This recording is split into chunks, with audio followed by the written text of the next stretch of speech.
que estão presentes na lição da Escola Sabatina. Não falar de todos eles, só de 3 deles, ok? Vamos começar com o primeiro. Se vocês vão...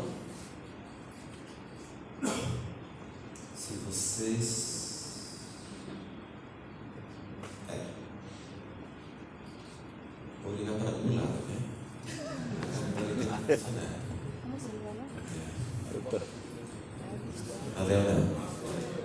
Passou, ok. Passou lá, passou aqui. Em algum lugar passou, ok. Passou lá, ok. Tudo bom. Então, a primeira coisa, a gente vai comentar é a questão de que Cristo é o centro, ok? Cristo é o centro. Eu mudei um pouco o título da lição. Fala Cristo o centro. Eu coloquei o E para enfatizar essa questão.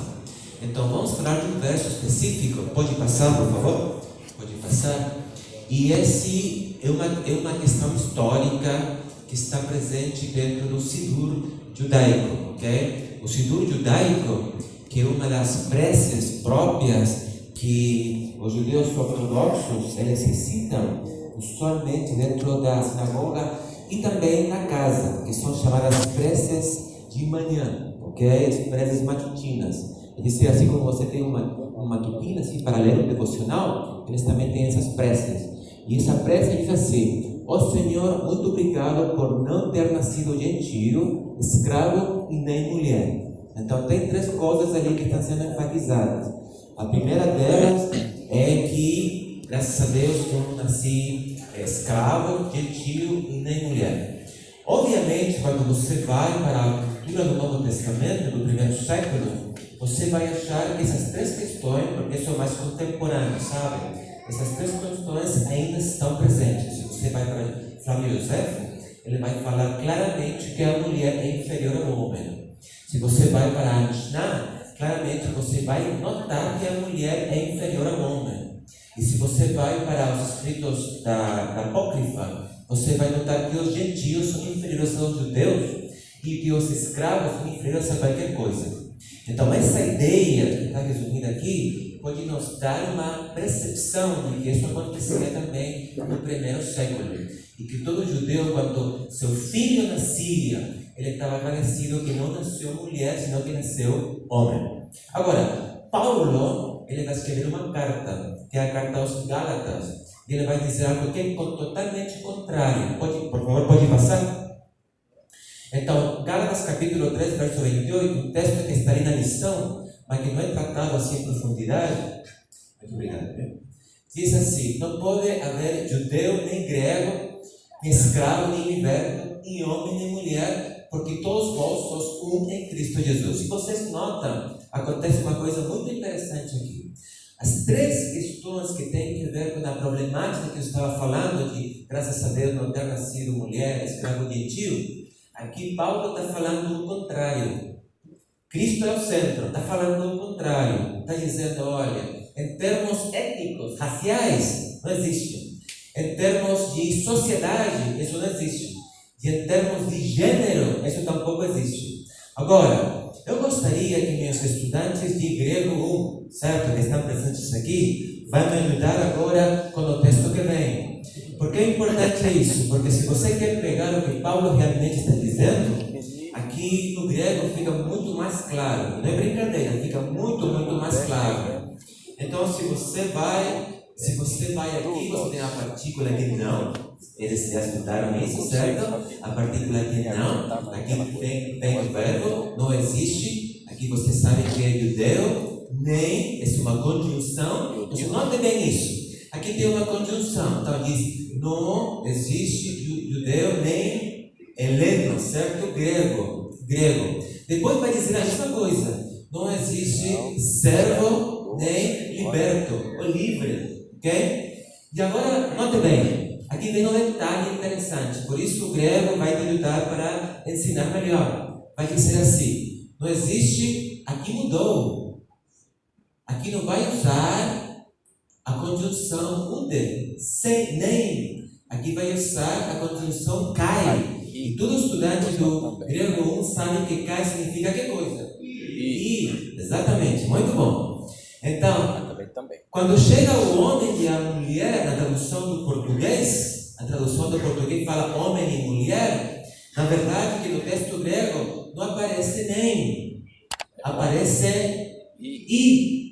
E o que é mais interessante ainda, quando fala de homem e mulher, não vai usar antropos e vai usar andros. Ele vai usar arsen. E quando fala de mulher, não vai usar inem, vai usar telos. Por quê? Porque o interessante é o seguinte: quando você vai para o texto grego, você vai notar que Paulo em nenhum momento fala de homem e mulher como está no texto português. O que fala é macho e fêmea.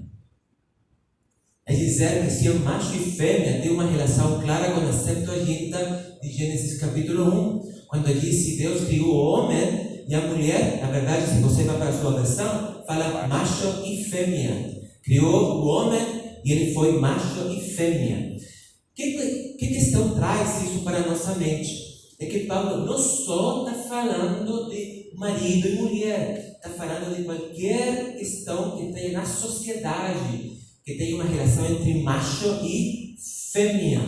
É dizer que não é só homem e mulher, marido e mulher. É qualquer mulher e qualquer homem, ainda se eles não estejam casados, podem ser namorados, tudo isso.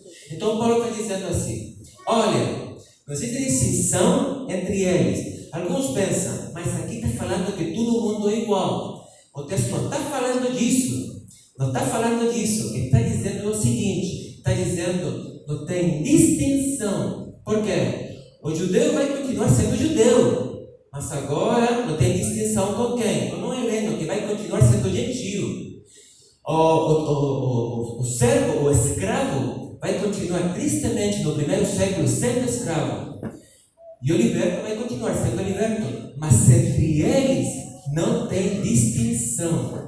Então, quando chega a macho e fêmea, está dizendo, entre eles não tem distinção em termos da redenção que a gente tem em Cristo Jesus. Isso é importante. Não uma questão aqui de sociedade, de igualdade de direitos. Isso não é o que Paulo está falando. Paulo está falando em termos de igualdade na redenção em Cristo Jesus. É dizer que toda pessoa que está na esfera, nós somos semelhantes na redenção. Somos distintos, o homem é distinto à mulher, mas ao mesmo tempo essa questão de distinção dentro da esfera cristã desapareceu. Então, quer dizer que quando a família está constituída, esse grupo distinto passa a ser um.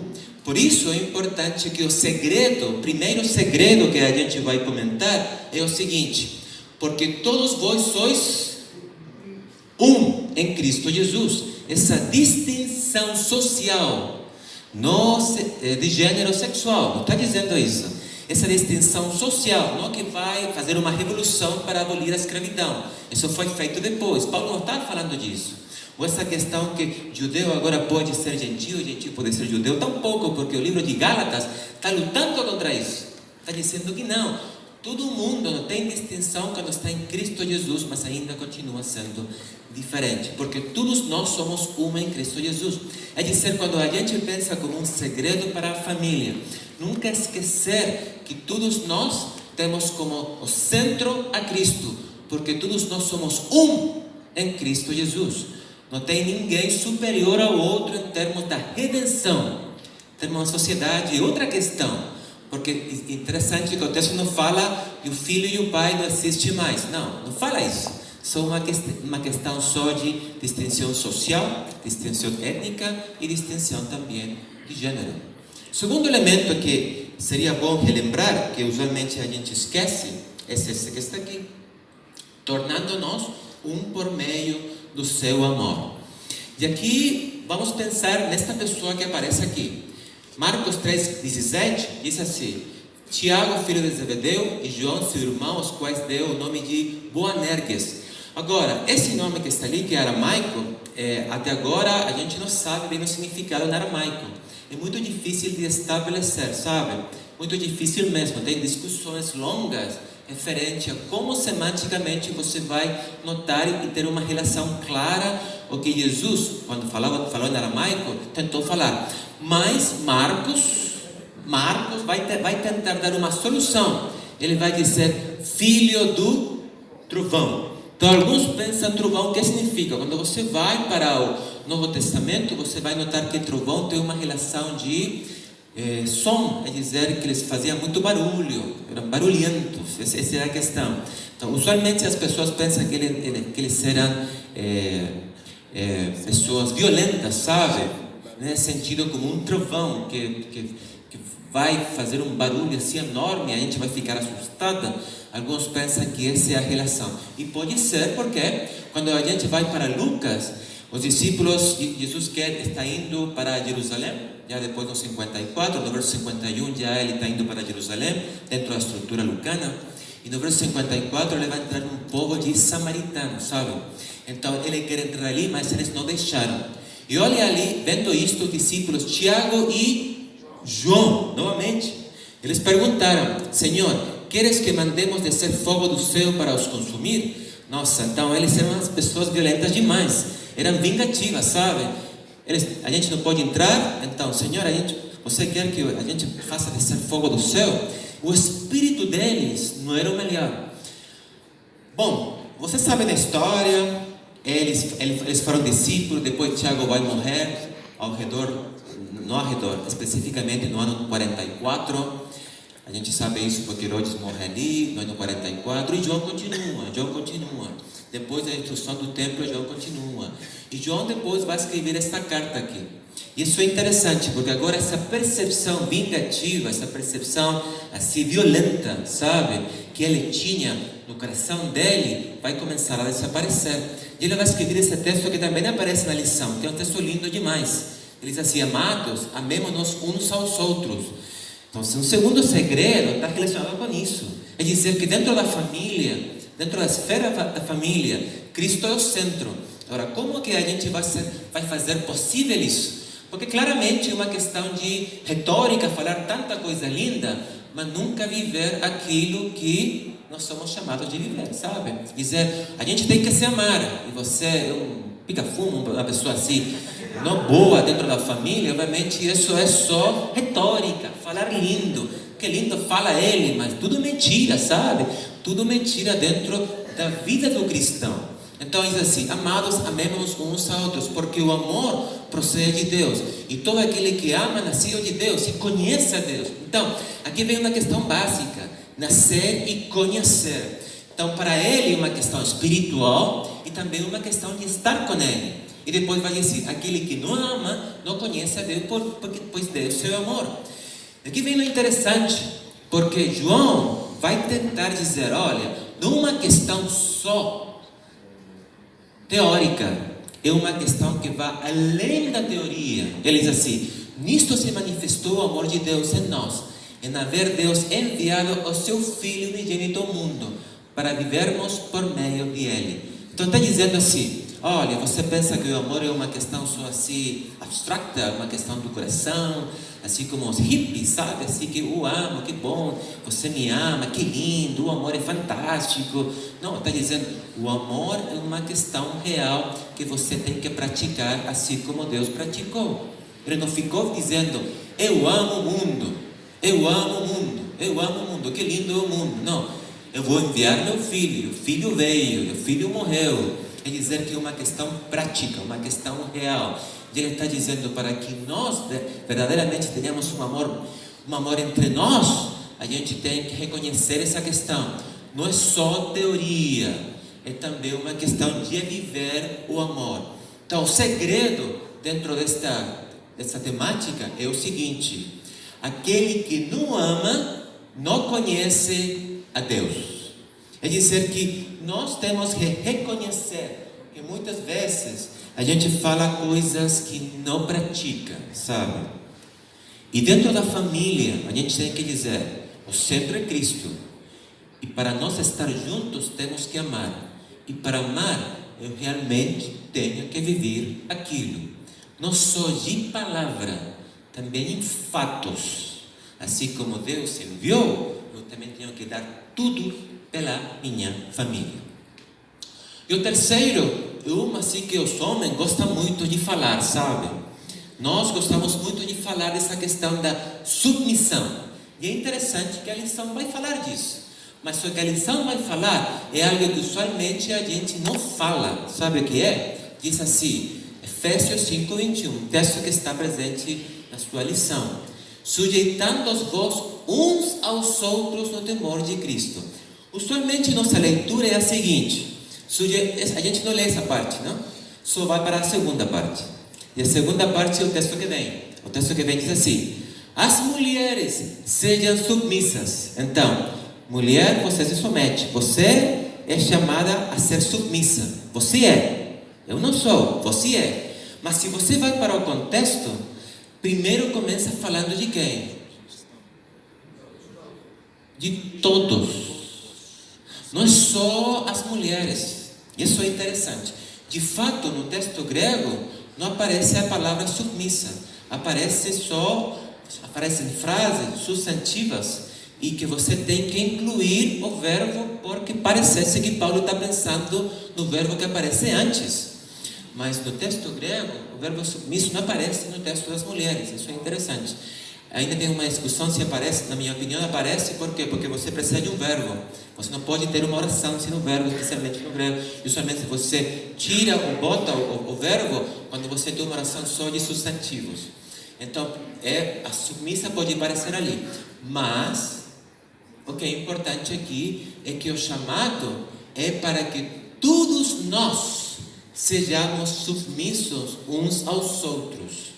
É dizer que dentro da sociedade, Paulo está terminando uma ideia que ele começou antes. Está dizendo, todos dentro da igreja têm que se submeter, homens, mulheres, filhos, todo mundo, não só as mulheres, todo mundo a gente tem que se submeter para que desse jeito a gente possa cumprir o que Deus está falando. Agora, então, alguém pode dizer, mas pastor, aqui se você falou que não tem, mas você está falando que tem, eu acho que pode ter, sem problema, o verbo está ali, pode ter. É que as mulheres têm que se submeter. Então você vai falar para a sua namorada, para a sua esposa hoje, olha, Paulo está falando, e Paulo é um homem inspirado de Deus, mulher, se submete a mim, porque isso fala a Bíblia. Então você vai ficar muito contente dizendo isso, e sua esposa vai dizer, onde que está escrito isso? Está aqui na Bíblia, olha ali, se submete. Então você vai falar, nossa, sou melhor, eu sou o amo da minha mulher, tem que submeter.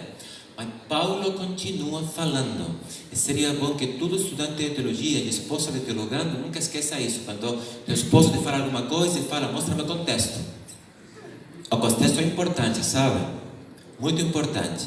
Porque se você continua, mais na frente vai dizer, marido, amai vossa mulher, como também Cristo amou a igreja e assim mesmo se entregou por ela.